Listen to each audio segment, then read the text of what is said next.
হুম। আসসালামু আলাইকুম। পুরা কাদায় মাটি।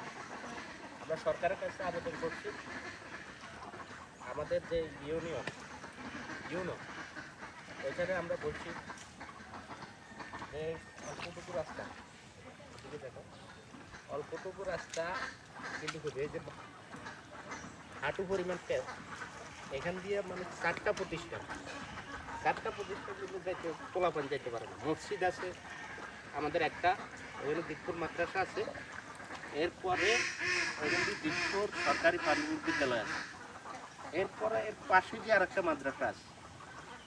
আপনার ওইখান দিয়ে আবার বিএস মেমোরিয়াল আছে। প্রত্যেকটা প্রতিষ্ঠানের ছাত্ররা কিন্তু এই রাস্তা দিয়ে যাতায়াত করে।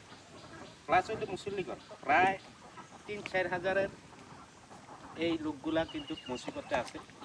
এই শুধু মানে এই অল্পটুকু রাস্তা মানে কাঁচা, দুই সাইডেই ফাঁকা আছে, সোলিং আর কি। তা আমরা চাইতেছি যে আমাদের চেয়ারম্যান এবং মেম্বার এবং ইউনো যদি সহযোগিতা করে আমাদের এই রাস্তাটুকু কিন্তু হয়ে যায়। এখন আমরা যারা দায়িত্বশীল আছি বিভিন্ন দলের, তারাও যদি একটু চেষ্টা করে এবং সুপারিশ করে, আমার মনে হয় এই জায়গাটুকু কিন্তু হয়ে যায়।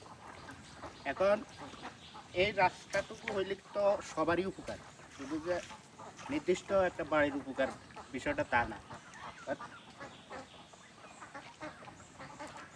তো এখানে উপকৃত কিন্তু ৪ অঞ্চলের মানুষই, বিশেষ করে ছাত্ররা উপকৃত হবে এবং যারা মসজিদের মুসল্লি তারা উপকৃত হবে।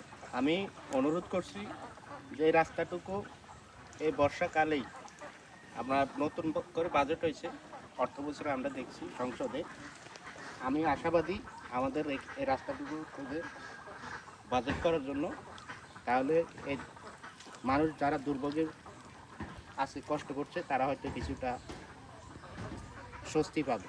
একথা বলেই আমি আজকে শেষ করছি। আসসালামু আলাইকুম।